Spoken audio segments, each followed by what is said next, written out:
Hey guys, Drifter here. Today we're going to be talking about Desync in Black Ops 6. We're going to be talking about packet burst. We're going to be talking about high pings. We're going to be talking about skill-based damage and algorithmic matchmaking in general.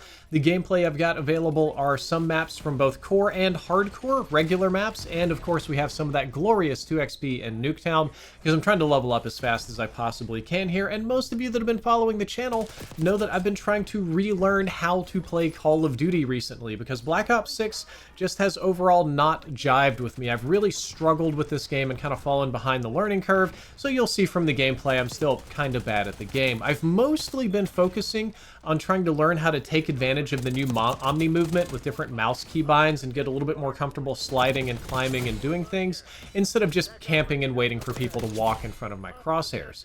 But one thing that I have noticed in my journey of re-education is that my games are wildly inconsistent. Some games I'm frying people and they almost don't even react. I'm feeling really good about myself. But then other games, they're basically time travelers, or basically like playing pros, and I do have this experience. I've played professional players at a number of events over the years, and it's really weird to me when my lower skill matching lobbies have people that play or react just as fast as pro players. But when I started paying attention to my on-screen metrics, I realized this wasn't just my imagination. Sometimes I'm playing games which are, for no particular reason, above 120 milliseconds in ping. I'm still connected to North American servers. There's nothing going wrong with my home internet or computer or anything, and I'm just lagging really, really bad. But then other games, I have less than 10 milliseconds of ping, and there doesn't seem to be a rhyme or reason as to why this happens. I have been unable to determine why this is happening to me, and I wasn't able to see a pattern with it until I started kind of searching online. I watched some other people's videos. I watched one of Ace's videos about a day or two ago, and he was talking about having this exact same experience, so it's really nice to hear a sort of non-conspiracy brained person talking about having this exact same experience that I have, and that every match feels very, very wildly different. And I don't think that skill-based damage is the culprit here, but I do think that desync, server overload, and just generally bad netcode could be blamed. Multiplayer servers are supposed to be running at 60 hertz. I have not tested this myself. If you go on Reddit and other places, you might hear 20 hertz or even 12 hertz, but as far as I'm aware, that's only for Warzone because you have so many players. Our base multiplayer servers should be 60 hertz. I'm sure that in a couple of weeks, Battle Nonsense will have his annual netcode analysis out that shows us exactly what's going on. But assuming that what we had in the past is what we have now, we probably have 60 hertz servers in multiplayer, we should have hundreds of data centers around the world, and there's no real reason for this game to be so wildly inconsistent on the user end. I do not know what Treyarch is doing with their netcode or their matchmaking, but as of right now, it's certainly not working. And I'm pretty sure this is why I feel, and you feel, that some games you're a god and you can just destroy people, and other games you feel like a potato. This isn't really a new problem with Call of Duty. We've had weird connections and server inconsistencies almost every single year at launch for decades going back, and they do have a tendency to smooth out over time. But I will say that right now, Black Ops 6 is having more launch-related connection issues than any other Call of Duty game in the recent past, and I don't know how long that's going to take for that smoothing effect to apply to this game. And I will say this is a purely subjective feeling that I cannot prove and I have no science behind, is that I do feel like I'm being algorithmically screwed with. I feel that my experience is one of very high highs and very low lows, primarily based on my connection experience. And again, there's not a pattern to it that I've been able to determine, which leads me and many other people to start expanding upon the skill-based matchmaking conspiracies to skill-based damage or engagement-optimized matchmaking, which we'll both talk about here a little bit. And actually, I'm usually the one guy in the community that goes hard anti that. It's anti-intellectualism, it's bad, blah, blah, blah. I'm going to be really generous to these people today, because experientially what they're getting is about the same thing as if those beliefs were true. So, a not insignificant portion of the community, or at least a disproportionate amount of commenters, believe that their damage and sometimes aim assist are being nerfed on the fly by the skill algorithm, and often they point back to the old Skylanders patent, where they were kind of getting patents for how to do goofy things in game and modify damage numbers and stuff like that, which isn't even proof that that was used in Skylanders, much less used in Call of Duty. You'd actually have to get a COD-specific patent to even apply that. But I do believe that this is nonsense, because our scoreboard will show the amount of damage that you're dealing in Black Ops 6. So if this were happening and you see the amount of damage coming in when people shoot you, there's theater mode. This game has a lot of ways to actually check the damage numbers, much easier than previous Call of Duty games. So if our damage numbers were changing, they would pretty much have to be reflected in the game engine, and we would see that something screwy is going on. We also have a lot of extremely competitive players playing this game, not just pub stompers, but pros and like Warzone champions and stuff like that, that have outrageously good aim, and even though they're at the peak, they're like at the pinnacle of skill, they're still performing really well in high skill lobbies. And if this were true, then what we would probably see is all these pro players and really high skill players just be shooting marshmallows 24/7, and we don't really see that. The game seems to be working for them, even if it's difficult. And then, of course, there's beliefs about skill-based movement speed, skill-based aim assist, skill-based damage range, skill-based headshot multipliers, skill-based ping assist. It'll make you lag more if you're playing bad. And everything you can imagine, all of it generally falls under the cluster of the belief, the church of engagement optimized matchmaking, which is even more insidious than what people would claim about skill-based matchmaking.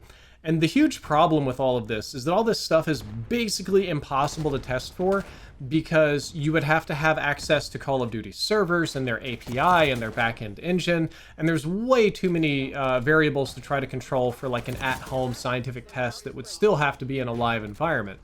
So normally this is where I would again come down and be really critical, but today I genuinely empathize with people falling into this belief system, because their games are as inconsistent as they would be if all of these things were real. Like, if, we had skill-based damage real and all these other kind of, like, wild things going on, it nerfs your brain somehow by playing a 12 hertz signal that makes you space out in the middle of a gunfight, I don't know.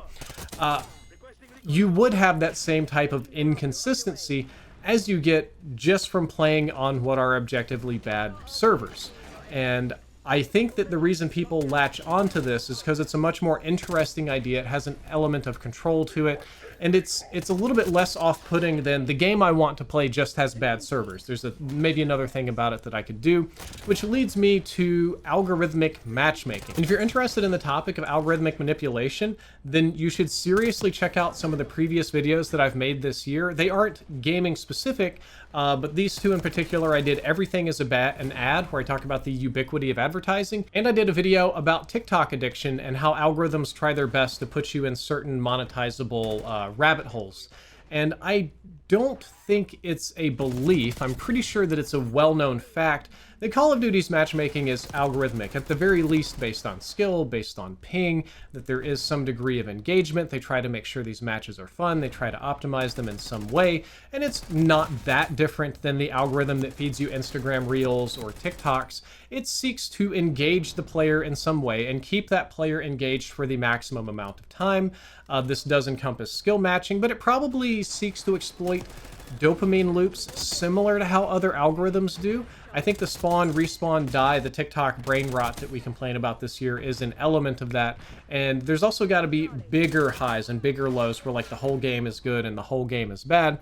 And unfortunately, all the stuff that the algorithm is doing to tailor your experience is all server side. So we can't see what the goals of the algorithm are. We don't know if it's designed to make every match close, or if it's designed to put you on an emotional roller coaster. We don't know if it's designed to maximize your total playtime or to try to maximize purchase potential, or what aspects of our neuropsychiatry that it seeks to exploit, or even how sophisticated the data gathering methods is on Activision end, like what they can see, what determinations they can make, what data inferences they have going on. It's literally like a giant black box that we can't peer into it. It's all completely obscured from our vision. And it's ironic because this year, more than ever on my channel, I've been very vocal about hating algorithms and algorithmic manipulation.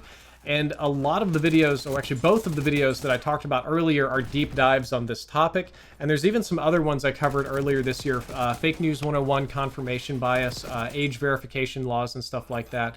Fantastic videos, but it's been something that's been really bothering me. Even this year's election is ultimately going to come down to which algorithms were more successful at influencing people to vote, and to some degree, which algorithms are more successful at plugging more people into it. People are making their decisions primarily based on things that they learn on social media, which is a tailored experience for them, and less so a war of ideas or ideals or true facts or knowledge. It's a vibe check, and it's all based on what's going on here on the phone, which is frightening. I'm not going to lecture you all too much on that. I'm sure you get plenty of it here off of the Call of Duty channel, but it doesn't really settle well for me to know that the game that I'm playing is doing something in the same ballpark, that I'm not actually venturing out into the greater world of COD and getting a true random experience. It's being tailored for me in some way. But for all of this negativity in the video, and honestly more conspiratorial thinking than usual, we're going to go ahead. I mean, I've talked about so much crazy stuff here. I feel like the tinfoil hat's warranted today. But for all this negativity, I'm not quitting Black Ops 6, not giving up on COD or anything like that. I'm also not joining the weird conspiracy hate channels that just crank out 700 videos about this topic. But I just wanted to point out that something is really screwed up with the servers. It is wildly inconsistent, and it's bad enough and it's persisted long enough that a portion of the community, in their desperation to try to explain what's going on, has jumped into skill-based damaging, all sorts of other wild, like, Call of Duty related conspiracies. So it's unfortunate that that's happening, and I really hope that the desync issues get wrapped up soon, because they're not good right now. All right, guys, that's all for this video. I hope you enjoyed it. I hope you learned something useful. If you did, don't forget to like, favorite, and subscribe. Drifter out. My God, this hat is so hot. I put this on my head for like 30 seconds to a minute. It starts sweating immediately. I feel like a turkey that's just being basted by these big studio lights, and the tinfoil's taking up all the heat. Good Lord. Oh, wait, I should probably stop recording.